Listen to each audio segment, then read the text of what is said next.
ാണ് സംസ്ഥാനത്ത് ശക്തമായ മഴ തുടരുമെന്ന് മുന്നറിയിപ്പ്. 2 ജില്ലകളിൽ ഓറഞ്ച് അലർട്ട് പ്രഖ്യാപിച്ചു. ഇടുക്കി, പത്തനംതിട്ട ജില്ലകളിലാണ് ഓറഞ്ച് അലർട്ട്. 7 ജില്ലകളിൽ യെല്ലോ അലർട്ടാണ്.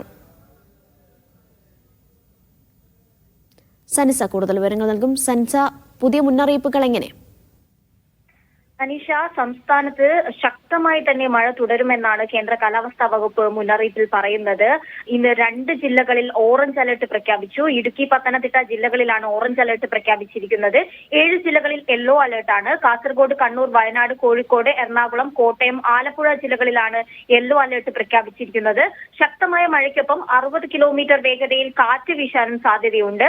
പടിഞ്ഞാറൻ പസഫിക് സമുദ്രത്തിൽ രൂപപ്പെട്ട വിഫ ചുഴലിക്കാറ്റിന്റെ സ്വാധീന ഫലമായാണ് ഇത്തരത്തിൽ സംസ്ഥാനത്ത് മഴ തുടരുന്നത്. വരും ദിവസങ്ങളിലും ശക്തമായി തന്നെ മഴ തുടരുമെന്നാണ് മുന്നറിയിപ്പിൽ പറയുന്നത്.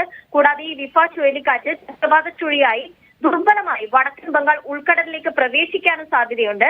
ഇത്തരത്തിൽ സംഭവിച്ചാൽ തുടർന്നുള്ള 24 മണിക്കൂറിൽ ഈ ചക്രവാത ചുഴി ന്യൂനമർദ്ദമായി ശക്തി പ്രാപിക്കാൻ സാധ്യതയുള്ളതായും കേന്ദ്ര കാലാവസ്ഥാ വകുപ്പ് അറിയിച്ചിട്ടുണ്ട്.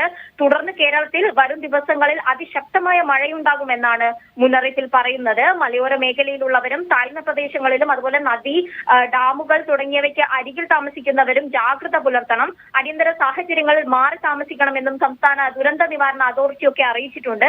കൂടാതെ വിവിധ തീരങ്ങളിൽ ഉയർന്ന തിരമാലയ്ക്കും കടലാക്രമണത്തിന് സാധ്യതയുണ്ട്. തീരദേശവാസികളും അതുപോലെ തന്നെ മത്സ്യത്തൊഴിലാളികളും ജാഗ്രത പാലിക്കണം. 27 വരെ കേരള തീരത്ത് മത്സ്യബന്ധനത്തിന് വിലക്ക് ഏർപ്പെടുത്തിയിട്ടുണ്ട്. അനീഷ. ശരി സനിസ.